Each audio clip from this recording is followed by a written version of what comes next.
নবীজি সাল্লাল্লাহু আলাইহি ওয়াসাল্লাম এক ইহুদির কাছ থেকে কিছু টাকা নিয়েছে কর্জে হাসানা। ইহুদি বেচারা রাসূলকে সময় দিয়েছে মাত্র 1 মাস। 1 মাস সময় চলে যাওয়ার পরে রাসূল ইহুদিকে কর্জে হাসানা টাকাগুলো ফেরত দিয়া দিবে। মায়া নবী আমার ইহুদির কাছ থেকে টাকা নিয়েছে কর্জে হাসানা। ইহুদি সময় দিয়েছে 1 মাস। 1 মাস পরে রাসূলকে কর্জে হাসানার টাকা ইহুদিকে ফেরত দেওয়া হবে। 3 দিন চলে যাওয়ার পরে ইহুদি আমার রাসূলের দরবারে হাজির হয়ে গেল। মায়ার নবীকে ডাক দিয়া বলে, ও মুহাম্মদ, তুমি আমার কাছ থেকে যেই কর্জে হাসানা নিয়েছো, ওই কর্জে হাসানার টাকাগুলো দ্রুত আমারে পরিশোধ করে দাও। আল্লাহর নবী আমার টেনশনে পড়ে গেল, হতাশাগ্রস্ত। ইহুদিকে ডাক দিয়া বলে, ইহুদি ভাই, তোমার কাছ থেকে আমি কর্জে হাসানা নিলাম, 1 মাস সময় চলে যায় না, 3 দিন চলে না যেতেই কেন কর্জে হাসানার টাকা তুমি ফেরত চাও? ইহুদি বলে, কোনো সময় বুঝি না, কোনো কথা শুনতে চাই না, দ্রুত এই মজলিসে আমার টাকা ফেরত দেওয়া লাগবে। মায়ার নবী আমার হতাশাগ্রস্ত হয়ে গেল। আবু বকর দাঁড়ায় আছে, ওমর দাঁড়ায় আছে, ওসমান দাঁড়ায় আছে। নবী আমার টেনশন করতেছে। হঠাৎ করে ইহুদি বেচারা রাসূলের কলার ধরিয়া জোরে একটা সিটকে টান মেরেছে। মায়ার নবী আমার সাথে সাথে জমিনের ভিতরে লুটায় পড়েছে। ওমর নবীজিকে ধরে যখন ওরার উপরে উঠায়, ওমর তাকায় দেখি ইহুদি এমন জোরে রাসূলকে জুব্বা দিয়ে টান দিয়েছে, জুব্বা মোবারকের কলারের পিছন দিয়া বিশাল বড় একটা অংশ ছিঁড়ে গিয়েছে, ফেরে গিয়েছে। হযরতে ওমর এটা তো দেখে বড় কম্পন সৃষ্টি হয়ে গেল। মায়ার নবীর সঙ্গে আমি ওমরের সামনে বেয়াদবি করেছো, খাত্তাবের ছেলে আমার দুনিয়ায় বেঁচে থাকা অবস্থায় রাসূলের সঙ্গে বেয়াদবি, এটা তো বরদাস্ত করা যায় না। ওমর রাদিয়াল্লাহু তাআলা আনহু হাঁটি হাঁটি পা পা করে ঘরে ভিতরে ঢুকেছে। বড় একটা তরবারি আইনা মায়ার নবীর সামনে ইহুদি দাঁড়ায় আছে। ইহুদির ঘাড়ের উপরে ধরে বলে, ও ইহুদি, আমি ওমরের সামনে রাসূলের কলা ধরে টান দিয়েছো, রাসূলকে গালাগালি করেছো, মিথ্যা অপবাদ দিয়েছো, বেয়াদবি করেছো, দুনিয়ায় তোমার বেঁচে থাকার অধিকার নাই। নবী আমার ডাক দিয়া বলে, ওমর দাঁড়া, রাসূলের সামনে ইহুদির সঙ্গে খারাপ আচরণ করো না, বেয়াদবি করো না। রাসূলকে তুমি যদি সত্যি মহব্বত করে থাকো, রাসূলকে যদি ভালোবেসে থাকো, রাসূলের জন্য দিলে যদি মায়া হয়, যাও আমি রাসূলের পক্ষ থেকে পাওনা টাকাটা কর্জে হাসানা ফেরত দিয়া দাও। আমি রাসূলের সামনে ইহুদিদের সাথে ভালো আচরণ করো, খারাপ আচরণ করো না। ওমর বড় আশ্চর্যজম্বিত হয়ে গেল, সাথে সাথে ওমর খামোশ হয়ে গেল।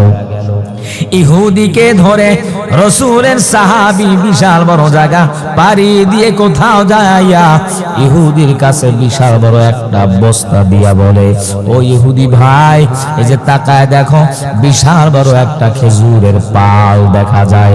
এই খেজুরের পাল থেকে যেই খেজুরগুলো তোমার পছন্দ হয়, এই খেজুর তাড়াতাড়ি বস্তার ভিতরে ঢুকাও।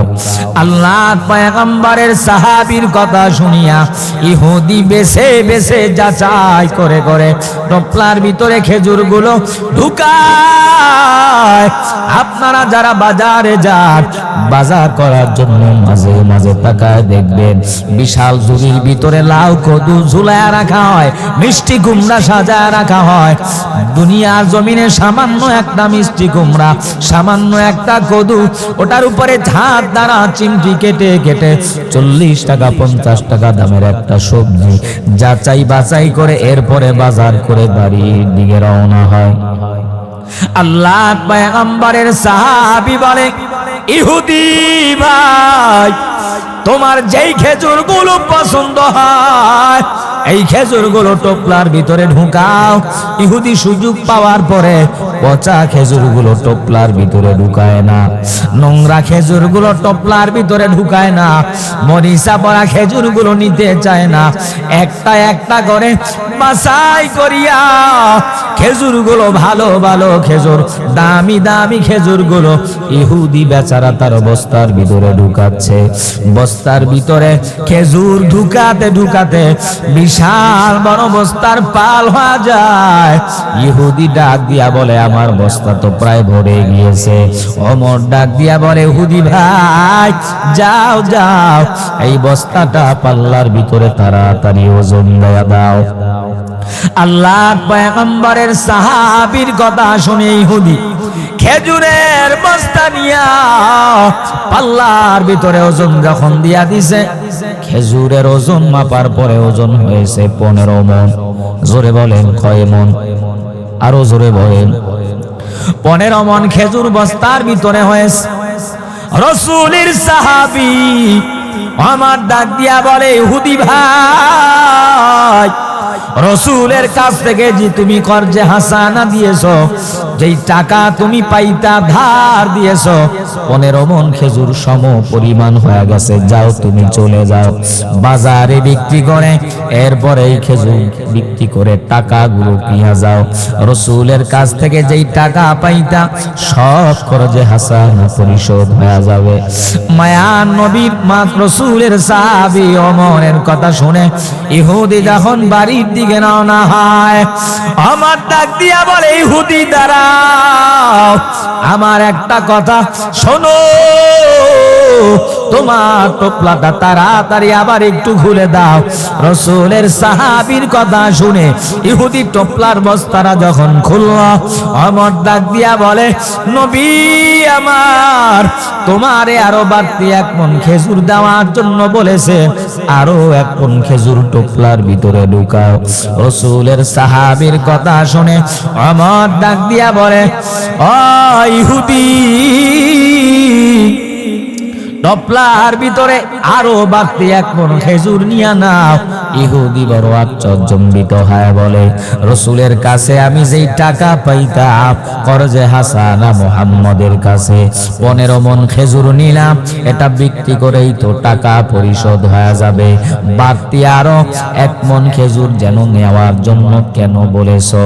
আমার ডাক দিয়া বলে, ইহুদি ভাই, বাড়তি 1 মণ খেজুর এমনি তোমারে দেই না, রাসূলের কলা ধরে যখন তুমি জোরে একটা টান দিয়েছো, মায়া নবী আমার মাটির ভিতরে লুটায়া পড়েছে।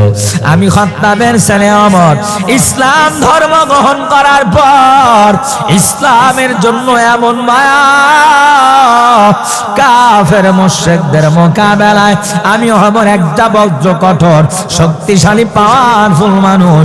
ওমরের সামনে ইসলাম নিয়া, কোরআন নিয়া, দ্বীন নিয়া, রাসূল নিয়া কেউ যদি উল্টা পাল্টা মন্তব্য করে, আমি ওমর এটা সহ্য করতে পারি না। তুমি যখন রাসূলের সঙ্গে বেয়াদবি করেছো, আমি ওমর না মানতে পেরে খোলা তরবারি আল্লাহ দুনিয়া থেকে তোমারে বিদায় করে দিব, তোমারে হত্যা করে ফেলবো, কল্লা দুখণ্ডিত করে ফেলবো।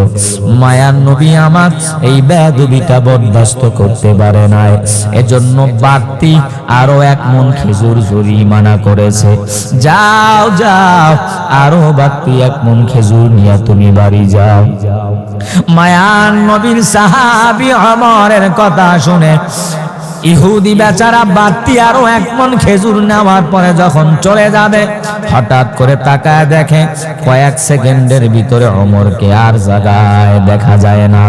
রাসূলের সাহাবী ওমর হঠাৎ করে কোথায় চলে গেল? ইহুদি বেচারা হাঁটি হাঁটি পা পা করে ওমরকে খুঁজতে শুরু করে দেয়। তাকায় দেখতেছে রাসূলের সাহাবী ওমর রাদিয়াল্লাহু তাআলা আনহু জায়নামাজটা বিছাইয়া সিজদায় পড়িয়া কান্নাকাটি করতেছে আর দোয়া করে, আল্লাহ তুমি আমারে মাফ করে দাও, তুমি আমারে ক্ষমা করে দাও। রাসূলের সাহাবী ওমর যখন মাথা উত্তোলন করে, পয়গম্বরের সাহাবীকে ইহুদি ডাক দিয়া বলে, ওমর 15 মণ খেজুর দিলা রাসূলের কাছ থেকে করজে হাসান টাকা পাবো, এই জন্য বাড়তি 1 মণ খেজুর দিলা জরিমানা রাসূল করেছে, কিন্তু সেজদায় পড়ে কেন কান্নাকাটির আওয়াজ দাও? আল্লাহ নবীর সাহাবী ওমর ডাক দিয়া বলে, ইহুদি ভাই, আপনি সেজদায় পড়ে কান্নার আওয়াজ দেওয়ার কারণ তোমার সঙ্গে রাসূলের সামনে বেয়াদবি করেছি, মায়া নবী আমার বরদাস্ত করতে পারে নাই, সহ্য করতে পারে নাই, এজন্য 1 মণ খেজুর জরিমানা করছে। আমি এই জরিমানা দেওয়ার পরেও দিলের ভিতরে শান্তি নাই। কিয়ামতের ময়দানে আল্লাহ রাসূল যদি আমারে আসামির কাঠগড়ায় দাঁড় করায় দেয়, আমার রাসূল যদি আমার উপরে বেজার হয়ে যায়, আমি ওমর হালাক হয়ে যাব, ধ্বংস হয়ে যাব। তোমার সঙ্গে বেয়াদবি করার কারণে 1 মণ খেজুর দিয়া আমার অনন্তটা কলিজাটা ঠান্ডা হয় না, এজন্য আমি রাসূলের সাহাবী সেজদায় পড়ে পড়ে হাউমা করে কান্নাকাটি করি, আল্লাহ তাআলা যেন আমারে মাফ করে দেয়, ক্ষমা করে দেয়। আল্লাহ পয়গম্বরের সাহাবী এই সুন্দর আদর্শ দেখার পর ইহুদি বড় আশ্চর্যজম্বিত হয়ে গেল। নবীর সাহাবীকে ইহুদি ডাক দিয়া বলে, ও সাহাবী, তুমি কি আমারে চিনো? ওমর বলে, না না, তোমারে তো আমি চিনতে পারি নাই, তোমার বাড়ি কোথায়, কোথায় ঘর, কি করো? ওমরকে ওই ইহুদি ডাক দিয়া বলে, আমি তাওরাতের একজন হাফেজ, আমার নাম হলো হযরতে যায়েদ। আল্লাহর রাসূলের সাহাবী যায়েদ নাম শোনার সাথে সাথে আশ্চর্যজম্বিত হয়ে গেলে চোখগুলো বড় বড় করিয়া তাকায় আছে, আর ডাক দিয়া বলে, যায়েদ, তুমি সেই যায়েদ তাওরাতের হাফেজ, তুমি ইহুদিদের বড় একজন ভালো আলেম, ইহুদির ভিতরের একজন পণ্ডিত, তোমার অনেক নাম শুনেছি, ডাক শুনেছি, তোমার অনেক খ্যাতি যশ শুনেছি, কিন্তু সামনাসামনি কোনোদিন সাক্ষাৎ হয় নাই। কিন্তু আমার মাথায় ধরে না, আমার জ্ঞানে ধরে না, আমার বিবেক কাজ করে না কোনোভাবেই। তোমার মতো একজন বিজ্ঞ আলেম, তাওরাতের হাফেজ, ইহুদিদের বড় পণ্ডিত হওয়ার পরে, আলেম হওয়ার পর রাসূলের সঙ্গে কেন বেয়াদবি করলা? শিক্ষিত হওয়ার পরেও নবীর সঙ্গেই আচরণ কেন করলা বুঝতে পারি নাই। রাসূলের সাহাবীকে যায়েদ ডাক দিয়া বলে, ও সাহাবী, আমি রাসূলের সনে এই খারাপ আচরণটা, এই অন্যায়টা, এই দুর্ব্যবহারটা করতে চাই না। আমি তাওরাতের ভিতরে রাসূলের সংবাদ পাইলাম, আমি আগে থেকেই জানি আব্দুল্লাহ ছেলে মুহাম্মদ শেষ নবী, আখেরি জামানার পয়গম্বর। ইসলাম সত্য, দ্বীন সত্য, কোরআনের আওয়াজ মিথ্যা হতে পারে না। মুহাম্মদ শেষ নবী, আব্দুল্লাহ ছেলে মুহাম্মদ আখেরি রাসূল। আমি মুসলমান হওয়ার জন্য একটা সত্যতা, একটা টুট, একটা প্রমাণ খুঁজতেছিলাম। রাসূলের কাছ থেকে সুন্দর আদর্শ আমি খোঁজার জন্য আসছি। এই জন্য আমি একটু তাল বাহানা করলাম, এমনি আমি এই অপরাধ করতে চাই না, রাসূলের শানে বেয়াদবি করতে চাই না। ওমর বড় আশ্চর্যজম্বিত হয়ে গেছে। রাসূলের সাহাবী ওমরকে যায়েদ বলে, ও সাহাবী, আর দেরি করিও না, আমারে নিয়া চলো, নবীর দরবারে হাজির হও। আল্লাহর পয়গম্বরের সাহাবী ইহুদির হাত ধরে ধরে হাঁটি হাঁটি পা পা করিয়া রাসূলের দরবারে হাজির হয়ে গেল। আল্লাহর পয়গম্বর তাকা দেখতেছে, ওমর মুস্কি হাসতে হাসতে ইহুদির হাত ধরে ধরে মায়ার নবীর দরবারে আসতেছে। আল্লাহর পয়গম্বরের সাহাবীদেরকে মায়া নবী আমার ডাক দিয়া বলে, ও সাহাবায়ে কিরাম তাকায়া দেখো, কয়েক ঘন্টা আগে যেই সাহাবী এই জায়েতের কল্লা আলাদা করে ফেলে দেওয়ার জন্য বিশাল বড় তরবারি নিয়ে আসছি, কয়েক ঘন্টার ব্যবধানে দুইজনে একে অপরের সাথে হাত মিলাইয়া মুস্কি হাসতে হাসতে আমি রাসূলের দরবারে হাজির হয়ে গেছে। সুসংবাদ মনে হয় চলে আসছে। সাহাবায়ে কেরামের সামনে হাজির হওয়ার পর মায়ার নবীকে ইহুদি ডাক দিয়া দিয়া বলে, ও মায়ার নবী আমার, আপনি আমারে মাফ করে দেন, আপনি আমারে ক্ষমা করে দেন। আমি এমনি আপনার সাথে বেয়াদবি করতে চাই না, এই অপরাধটা করতে চাই না, আপনি আমারে ক্ষমা করে দেন, আমারে মাফ করে দেন। আমি মুসলমান হওয়ার জন্য একটা সত্যতা, একটা টুট, একটা প্রমাণ আমি খুঁজতেছিলাম। আজকে প্রমাণ হয়ে গেল। আপনার মতো ভালো মানুষ, আপনার মতো দামি মানুষ, আপনার মতো সুন্দর চেহারাওয়ালা মানুষ, আপনার মতো এত আদর্শওয়ালা মানুষ পাগল হতে পারে না, মাতাল হতে পারে না, মিথ্যাবাদী হতে পারি না। ইহুদি ডাক দিয়া বলে, নবী আমার, আপনি শেষ নবী, আখেরি জামানার পয়গম্বর, যেই রাসূল মার খাওয়ার পরে, অত্যাচারিত হওয়ার পরে পাল্টা আক্রমণ করে না, পাল্টা ধমক দেয় না, মারের প্রতিবাদে পাল্টা মার দেয় না, আঘাত করে না, মোকাবেলা করে না, প্রতিশোধ নেয় না। যেই রাসূলের সাহাবী নবীজির পক্ষ থেকে এত বিশাল বড় কর্জে হাসানা দুরবিদ করে দেয়, যেই রাসূলের সাহাবী সামান্য একটা অপরাধ হয় না, বেয়াদবি হওয়ার কারণে এক মন খেজুর জরিমানা দিতে পারে, যেই রাসূলের সাহাবী পয়গম্বরের সামনে আমি ইহুদির সামনে সামান্য একটা বেয়াদবি হওয়ার পর সেজদায় পড়ে পড়ে কান্নার আওয়াজ, সেই মানুষটা কখনো পাগল হতে পারে না, মাতাল হতে পারে না, মিথ্যাবাদী হতে পারে না। রাসূলের সাহাবী সঙ্গে নিয়া হযরতে যায়েদ ডাক দিয়া বলে, ও নবী আমার, যেই রাসূলের আদর্শ এমন সুন্দর, যেই রাসূলের সাহাবী আদর্শ এমন সুন্দর, দেরি করিয়েন না, আমারে পড়া দেন লা ইলাহা ইল্লাল্লাহু মুহাম্মাদুর রাসূলুল্লাহ ইমামুল আউয়ালিনাল আখিরিন বাহরে সাদকা রাহমাতাল লিল আলামিন শুদ ওজুদাস রাহমাতাল লিল আলামিন মসজিদে ও শুদ হামারো জমিন সাইয়্যিদুল কাওনাইন খাতমুল মুরসালিন আখিরামাদ বুয়াদ ফখরুল আউয়ালিন। কেমন আদর্শ রাসূল, কেমন আদর্শওয়ালা পয়গম্বর।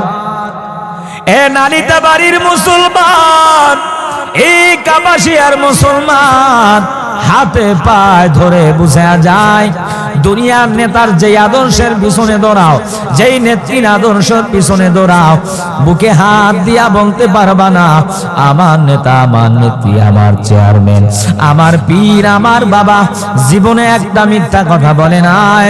কিন্তু আল্লাহর নামের শপথ, এমন এক মায়ার নবী উম্মত আল্লাহ বানাইছে, আমার নবী জীবনে একটা মিথ্যা কথা বলে নাই। আল্লাহ পাক রব্বুল আলামিন এমন এক পয়গম্বর দুনিয়ার জমিনে পাঠাইছি। এ নালিতা বাড়ির মুসলমান, দুনিয়া কত আদর্শ, কার্ল মার্কসের আদর্শ, লেনিনের আদর্শ, মাও সেতুংয়ের আদর্শ, আব্রাহাম লিঙ্কনের তৈরি করা আদর্শ, দুনিয়ার এমন কোন আদর্শ মানুষকে শান্তি দিতে পারি না। যদি দুনিয়া শান্তি চাও, পরকালে যদি মুক্তি পেতে চাও, নাজাত যদি পেতে চাও, লাকাদ কানা লাকুম ফি রাসূলিল্লাহি উসওয়াতুন হাসানাহ, রাসূলের আদর্শ দিলের ভিতরে ধারণ করো।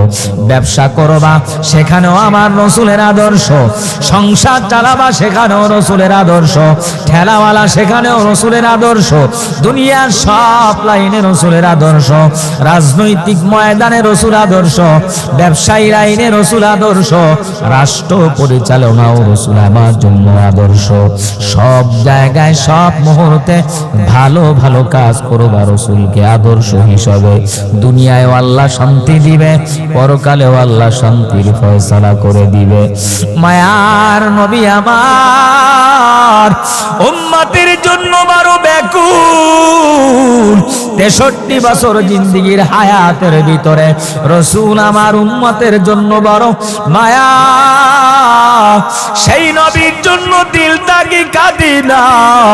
সেই নবীর জন্য কি মায়া হয় না? সেই নবীর সুন্নাত কি মানতে মনে চায় না? দুনিয়ায় মেসির আদর্শের পিছনে দৌড়াও, রোনালদোর আদর্শের পিছনে দৌড়াও, সাকিব আল হাসানের আদর্শ গ্রহণ করে দুনিয়ার ক্রিকেটার ফুটবল খেলার আদর্শ গ্রহণ করার পরে চুলের কাটিং পাল্টায়া দাও, চেহারার ধরন পাল্টায়া দাও, পোশাকের ধরন পাল্টায়া দাও। দুনিয়ার জমিনে কত কত মানুষের পিছনে আকর্ষণ হয়, কত হলিউড বলিউড নায়ক নায়িকার আদর্শ গ্রহণের জন্য দৌড়াও। এই আদর্শ তোমারে শান্তি দিতে পারবে না। লাকাদ কানা লাকুম ফি রাসূলিল্লাহি উসওয়াতুন হাসানাহ, একমাত্র শুধুমাত্র শান্তি দেওয়ার আদর্শ মুহাম্মাদুর রাসূলুল্লাহ। জোরে বলেন ঠিক কিনা? আল্লাহ পাক রব্বুল আলামিন বলেন, ওয়ামা আরসালনাকা ইল্লা রাহমাতাল লিল আলামিন, সব জগৎ সমূহের জন্য রাসূলকে আমি আল্লাহ পাক রহমত করে পাঠাইলাম।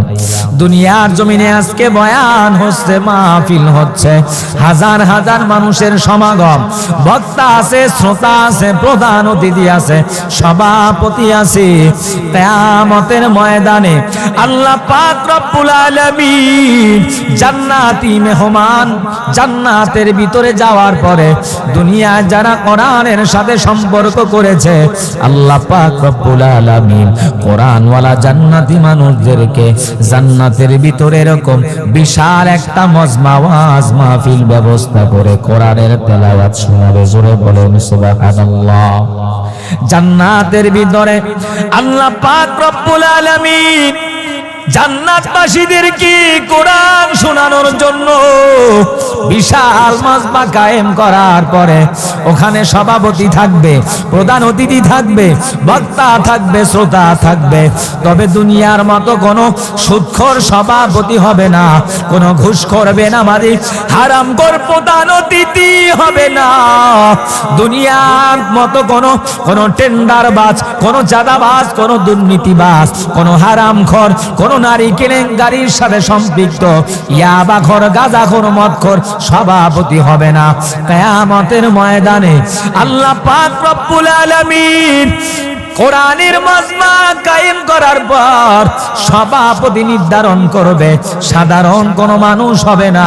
আল্লাহ বলে, গোলাম, ওই জান্নাতের ভিতরে কোরআনওয়ালাদেরকে কোরআন শোনানোর জন্য জান্নাতে যে মাহফিলের ব্যবস্থা হবে, ওই মাহফিলের ভিতরে সভাপতি হবে আমার আল্লাহ।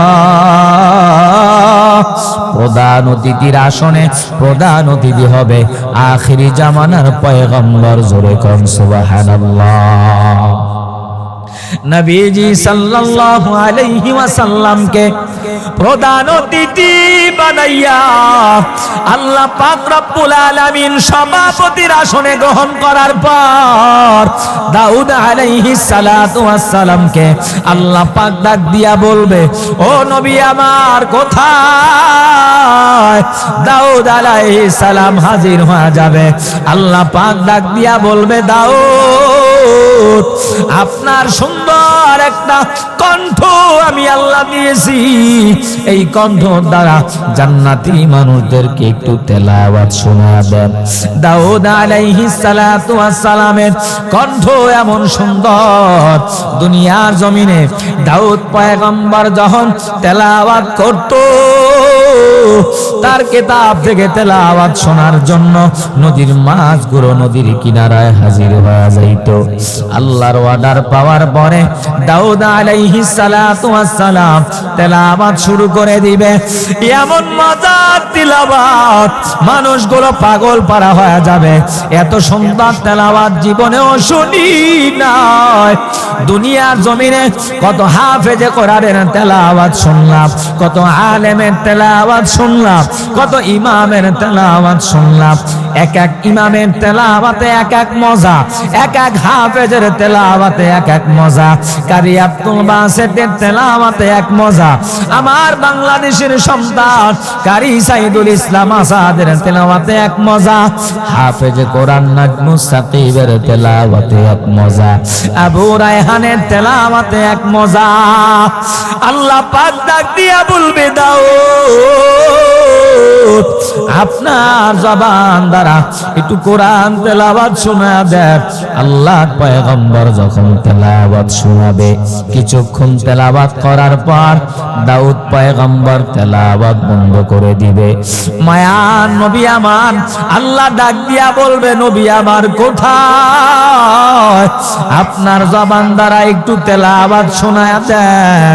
আপনার উপরে কোরআন নাজিল করলাম, এই কোরআন বাস্তবায়নের জন্য বদরের ময়দানে, উহুদের ময়দানে, খায়বারের ময়দানে রক্ত দিয়েছেন, সাহাবায়ে কিরাম জীবন দিয়েছে। আপনার গুনাহগার উম্মতেরা শাপলা চত্বরে জীবন দিল, 24-এর গণ অভ্যুত্থানে জীবন দিল, 52-তে 47-এ জীবন দিল। ওলামায়ে কেরাম এই কোরআনের আন্দোলনের জন্য 2 বছর, 3 বছর, 5 বছর পর্যন্ত আল্লামা দেলাওয়ার হোসেন সাইদি রহমাতুল্লাহ আলাইহি, জসিমউদ্দিন দামাত বারাকাতুহুমের মতো আল্লাহওয়ালা আলেম 12-13 বছর পর্যন্ত কোরআনের আন্দোলনের জন্য জেলখানায় কাটাইল। আজকে কিয়ামতের ময়দানে মায়ার নবী আমার আপনার জবান দ্বারা একটু কোরআন তেলাওয়াত করেন। নবী আমার তেলাওয়াত শুরু করে দিবে, মানুষগুলো পাগল পারা হয়ে তেলাওয়াত শুনবে। রাসূলের তেলাওয়াত শেষ হয়ে যাবে, আল্লাহ ডাক দিয়া বলবি, ও জান্নাতবাসীর দল, দাউদ পয়গম্বর তেলাওয়াত শুনাইলো, মায়ার নবী আমার তেলাওয়াত শুনাইছে। তোমাদের দিলের ভিতরে কোনো আশা আছে নাকি? মনটা তৃপ্তি হয়েছে নাকি? কোনো কথা কি বলতে চাও?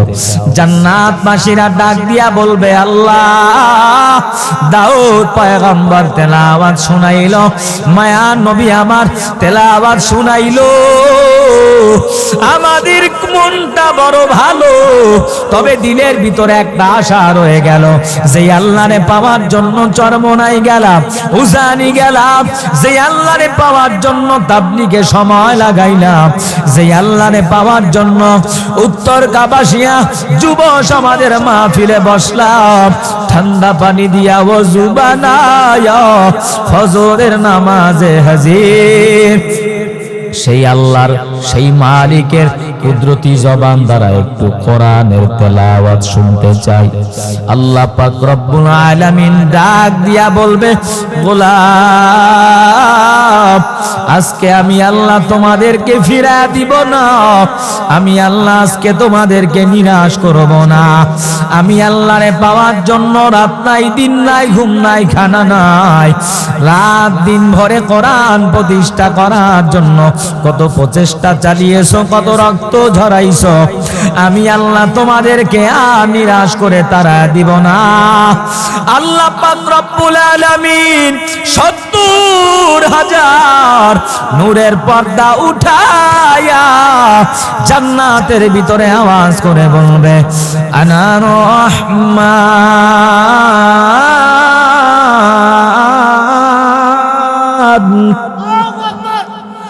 আল্লাহ পাক রব্বুল আলামিন বলবে, আনা রহমান। ৭০,০০০ নূরের ফেরেশতা নূরের পর্দা উঠাইয়া আল্লাহর কুদরতি জবান দ্বারা যখন আল্লাহ তেলাওয়াত শুরু করে দিবে, মানুষগুলো পাগল পারা হয়ে যাবে। একবার বেহুশ, আর একবার হুঁশ, আবার বেহুশ, আবার হুঁশ চলে আসবে। এমন সুন্দর তেলাওয়াত জীবনেও শুনি নাই। এ কাপাসিয়ার মুসলমান, এ নালিতা বাড়ির মুসলমান, হাতে পায়ে ধরে বোঝা যায় সেই আল্লাহর জবান দ্বারা যদি তেলাওয়াত শুনতে চাও, কোরআনের সাথে সম্পর্ক লাগায়া দাও, নবীর আদর্শের সাথে নিসবত লাগায়া দাও।